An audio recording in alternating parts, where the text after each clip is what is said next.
बहू के हंसी के नाटक। यल्लम्मा, उस सब्जी में नमक सही है या नहीं देखो। आज हमारी पूरी इज्जत इन पकवानों पर टिकी है। पूरी रसोई में हलचल मची हुई थी। शारदा इधर उधर घूमकर सबको आदेश दे रही थी, जबकि लावण्या शांति से सब्जियां काट रही थी। सब कुछ ठीक है माँ जी, आप चिंता न करें। देखा लावण्या, इसे भी पता चल गया कि मैं परेशान हूँ। सुजाता के लिए रिश्ते देखे जा रहे हैं। हमें कितना संस्कारी रहना चाहिए। हाँ माँ जी, इसीलिए तो मैं इतना शांत होकर कर रही हूँ। शांति से करने पर ही काम अच्छे होते हैं। इसका व्यंग्य इसका अपना है। मेरी घबराहट इसे शांत दिख रही है। ठीक उसी समय हॉल से कॉलिंग बेल बजी। रवि ने जाकर दरवाजा खोला। अंदर लावण्या का भाई राजेश आया। जीजा जी, क्या बात है? ऐसे बिना बताए कैसे आ गए? सब ठीक है ना? सब ठीक है रवि, लेकिन पहले ललिता कहाँ है? कैसी है? क्या कोई परेशानी है? क्या बात है बाबूजी, ऐसे क्यों पूछ रहे हैं? मेरी बहू मेरे घर में महारानी की तरह रहती है। भैया, तुम आओ, अंदर आओ। मैं बहुत अच्छी हूँ। तुम ऊपर से तो ऐसा ही कहोगी, लेकिन तुम्हारे चेहरे पर कोई अनजाना दुख दिख रहा है। सुना रवि, सुबह से खाना बनाते बनाते थक गई होगी। उसे दुख का नाम कैसे दे सकते हैं? हे भगवान, इनके आने से ही घर में तूफान शुरू हो गया लगता है। ऐसी कोई बात नहीं है भैया, तुम बैठो, मैं तुम्हारे लिए अच्छी कॉफी लाती हूँ। कॉफी क्या? दामाद जी आए हैं, मैं गर्मा गर्म पकौड़े बनाती हूँ। देखिए हमारे घर में मेहमान नवाजी कैसी होती है। शारदा अपने बेडरूम में बैठकर फोन पर बात कर रही थी। हॉल में बैठे राजेश को उसकी बातें अस्पष्ट सुनाई दे रही थीं। हाँ दीदी, सुजाता के लिए 2 रिश्ते आए हैं।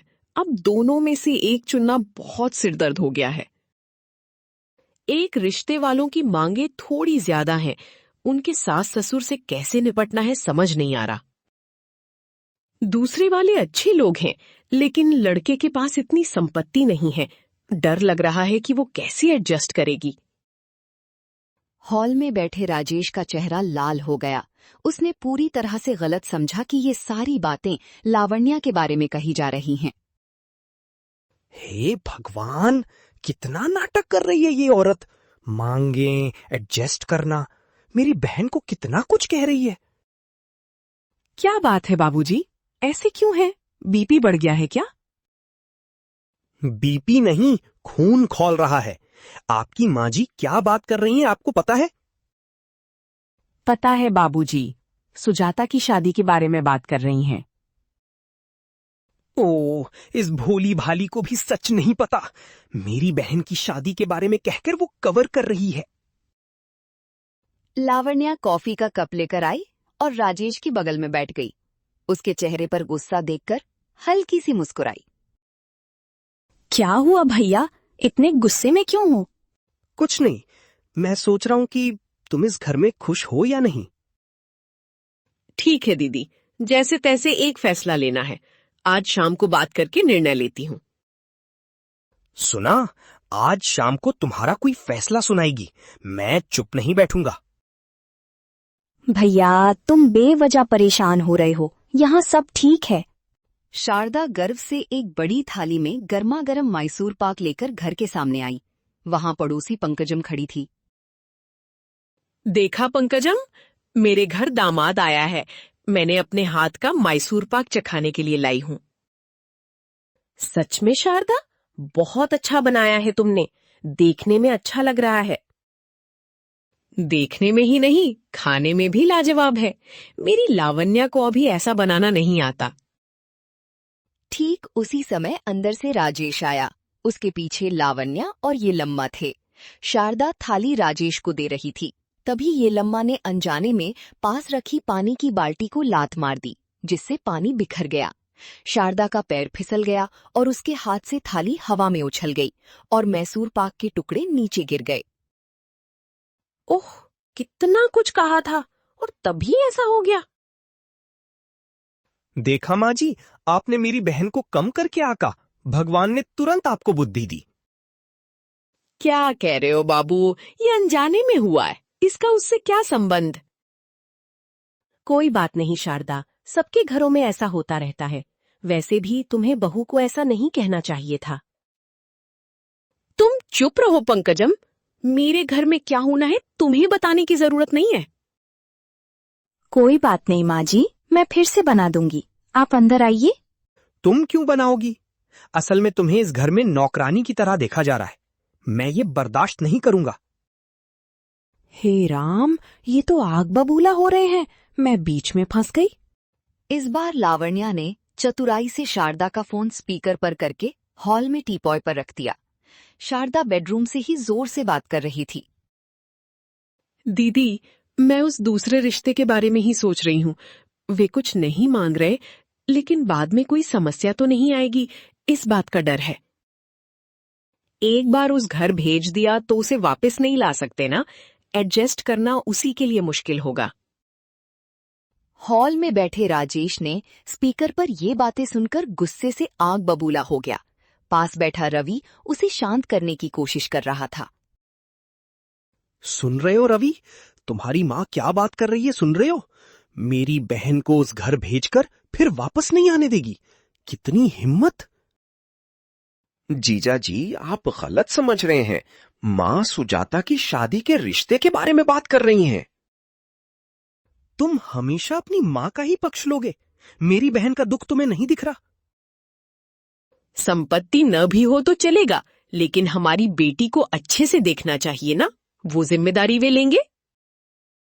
देखा, अब संपत्ति का झगड़ा भी शुरू कर दिया। मेरी बहन को दहेज कम मिला ये कह रही है। अब मैं और बर्दाश्त नहीं कर सकता। ओहो जीजा जी, वो सुजाता को आने वाले लड़के की संपत्ति के बारे में है। कृपया शांत हो जाइए। भैया, माँ जी मुझे कुछ नहीं कह रही हैं। तुम बेवजह तनाव ले रहे हो। तुम भोली भाली हो, तुम्हें नहीं पता। आज इसका कोई अंत होना ही चाहिए। हॉल में सब खाने के लिए बैठे थे। शारदा गर्व से अपने बनाए पकवान परोस रही थी। पंकजम भी दीवार के पास से झांक रही थी। देखिए बाबूजी, मेरे हाथ का खाना ऐसा आपकी बहन ने कभी नहीं बनाया। माँ, भाभी भी तो अच्छा बनाती है ना, ऐसी बातें क्यों? तुम चुप रहो, बड़ों के बीच में मत बोलो। राजेश अब अपना गुस्सा रोक नहीं पाया। वो अचानक उठ खड़ा हुआ। बस बंद करो अपना नाटक। सुबह से देख रहा हूं, मेरी बहन को बातों से प्रताड़ित कर रहे हो। क्या कह रहे हो तुम? क्या तुम्हें कुछ हो गया है? मुझे कुछ नहीं हुआ, तुम्हें हुआ है। मेरी बहन को चुनना सिर दर्द है ये तुमने नहीं कहा था। मांगे ज्यादा हैं ये तुमने नहीं कहा था। जीजा जी प्लीज, सबके सामने नहीं, बैठ जाओ। मैं नहीं बैठूंगा। आज फैसला होना चाहिए। मेरी बहन का इस घर में एडजस्ट करना मुश्किल है। एक बार भेज दिया तो फिर वापस नहीं आने दूंगी, ये सच नहीं है। तुम असल में क्या बात कर रहे हो, मुझे कुछ समझ नहीं आ रहा। मैंने वो बातें कब कही? ओह, घर में बड़ा युद्ध चल रहा है। आज अच्छा मनोरंजन मिला। राजेश गुस्से में शारदा को दोषी ठहरा रहा था, जबकि घर के सभी चुपचाप आश्चर्य से देख रहे थे। और झूठ मत बोलो। अपनी बेटी की शादी का नाम लेकर मेरी बहन को बातों से मार रहे हो। संपत्ति भी कम है ये भी कहा था ना। मैंने सच में नहीं कहा बाबू, तुमने कुछ गलत सुना है। हाँ जीजा जी, माँ सुजाता के बारे में ही बात कर रही थी। तुम चुप रहो रवि, मैंने अपने कानों से सुना है। तब तक चुप रही यल्लम्मा धीरे से आगे आई। माफ करना बाबूजी, माँ जी सुजाता अम्मा के लिए आए 2 रिश्तों के बारे में बात कर रही थीं। एक संपत्ति वाला रिश्ता, दूसरा गुण वाला रिश्ता। उन दोनों में से कौन सा चुनना है इसी उलझन में थीं। सच? तुम जो कह रही हो वो सच है? हाँ माँ जी, मैं जो कह रही हूँ वो सच है ना? राजेश का चेहरा अचानक पीला पड़ गया। उसे समझ आ गया कि उसने कितनी बड़ी गलती की है। सभी चुप थे। तभी लावण्या धीरे से हंसने लगी। तुम क्यों हंस रही हो? यहाँ इतना झगड़ा हो रहा है। माफ करना माँ जी, ये सब मेरा एक छोटा सा नाटक था। क्या? हाँ माँ जी, आप हर छोटी बात पर परेशान हो जाती हैं, हर चीज परफेक्ट होनी चाहिए ऐसा सोचती हैं। कल सुजाता की शादी करके ससुराल जाएगी, वहाँ कोई छोटी सी भी समस्या आई तो आप बर्दाश्त नहीं कर पाएंगी। इसीलिए आज मैंने आपको एक छोटा सा ट्रेलर दिखाया है। माफ करना भैया, मैंने तुम्हें भी इस नाटक में एक किरदार बना दिया। यानी मेरे फोन को स्पीकर पर तुमने रखा था? मेरे प्रदर्शनों के विफल होने का कारण तुम थी? हाँ माँ जी, जब हम गलतियां करते हैं और उन्हें देखकर हंस पाते हैं, तभी हमारा परिवार मजबूत होता है। हमेशा परफेक्ट रहने की जरूरत नहीं है। शारदा के चेहरे पर पहले गुस्सा, फिर आश्चर्य और अंत में स्थिति का हास्य समझ में आया और वो जोर से हंसने लगी। उसकी हंसी देखकर रवि, सुजाता, राजेश भी हंस पड़े। घर का पूरा माहौल हल्का हो गया था। सबके चेहरों पर हंसी थी। हो लावण्या, तुम बहुत समझदार हो। मेरे साथ ही नाटक करके मुझे सबक सिखाया ना? सबक सिखाना नहीं माँ जी, मैं चाहती थी कि हम सब मिलकर हंसें, बस यही। मुझे माफ करना माँ जी, मैंने आपको गलत समझा और बहुत बड़ी बातें कह दी। कोई बात नहीं बाबू, तुम्हारी बहन के लिए तुम्हारा प्यार ऐसा ही है। वैसे भी इस नाटक में हीरो तुम ही हो। माँ, तुम मेरी शादी का क्या, कौन सा रिश्ता मंजूर करें? तुम ही बताओ लावण्या, मुझसे ज्यादा तुम्हें पता है। जिस रिश्ते में हमारी सुजाता खुश रहेगी वही पक्का करेंगे। संपत्ति न भी हो तो चलेगा। वही तो माँ जी, आपने इस बदलाव के लिए ही ये सब किया था। मुझे पहले ही शक हो गया था। मेरी पत्नी इतनी शांत नहीं रह सकती। वाह, घर में तूफान चला गया और ठंडी हवा चल रही है। इस घर की असली मालकिन लावण्या अम्मा ही हैं। पूरे परिवार ने मिलकर हंसते हुए खाना खाया। शारदा ने अपनी बहू की बुद्धिमत्ता की सराहना की और अपनी कमियों को हंसते हुए स्वीकार किया।